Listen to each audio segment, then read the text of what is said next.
Be there by 5. Max pummeled his way from his brother's apartment in the Jägerstrasse, through the afternoon crowds, to the Sibyl's lodgings in the Dorotheenstrasse, near the Neues Museum. Unter den Linden shimmered yellow and orange in the warm autumn sun. Babel towers of midges dithered in the milky air. The cobbles had blown dry, generating little puffs of dust beneath his boots. Did he look too funereal? Dark cravat, starched white shirt, coat brushed this morning before the early service, now becoming dusty. He paused at the corner to flick himself over with his new suede gloves. Elegance, sobriety, and serious scholarship. This was the intended effect. He began to wonder if he did indeed look like an undertaker. Max harboured a satanic vision of the Sibyl's salon, a last judgment overflowing with fiery radicals and lady poets. He saw himself reflected in the cafe windows, pressed, trimmed, inappropriate, and fairly menaced with social disaster. Could he avoid the occasion altogether? But his brother, herring off to be seen again at church, where he was conducting 1 or 2 business deals, had descended upon him. Be there by 5. The double windows of the first-floor apartment, thrown wide open to greet the sunshine, swung gently back against the shutters. He could hear an animated roar of voices, expectant and ferocious, billowing to and fro within. The street door also stood open. A nervous young man, the appointed porter, bobbed his head, clutching the heavy right wing of the main doors, and pointed helplessly up the staircase. Max bowed slightly as he stepped over the threshold and removed his hat.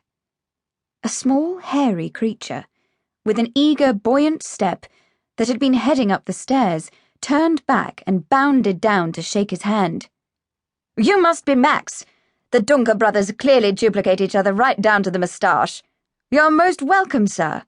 Polly has been asking for you, and your brother is already here." A huge bellow of shared laughter shook the building. The energetic aging monkey must be the man himself, George Henry Lewis, the biographer of Goethe. "I am honoured to make your acquaintance, sir," said Max in English. Lewis burst out laughing, and with the brio of a much younger man, dragged him up the stairs. Max feared the worst, murmured a little politeness, and began planning his escape. Bow to the great lady, press her hand, drink 1 cup of tea or whatever is on offer, avoid all conversations with sculptors, musicians, actors, and poets, and do a bunk as rapidly as decently possible. Don't get drawn into political discussions or religious debates. Avoid blue stockings. Pray that, apart from Wolfgang, you don't meet anyone you know. The room bristled with joyous argument and knowing chuckles.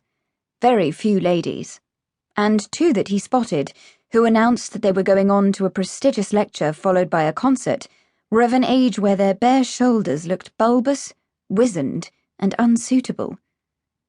The stove was lit. He could smell the coals beneath the mixed perfumes and heated bodies.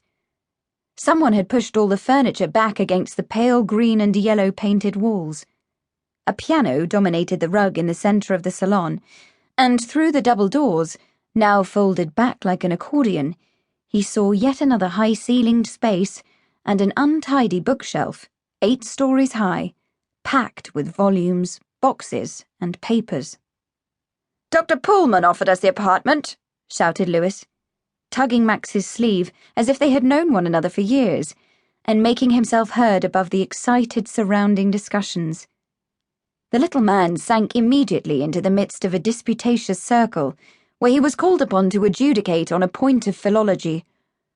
Max felt someone helping him off with his coat, snatching his hat, and then found himself besieged by a booming pair of genial grey whiskers. "Well, young man, here you are at last. Your brother's already here, you know, deep in talk with the great lady."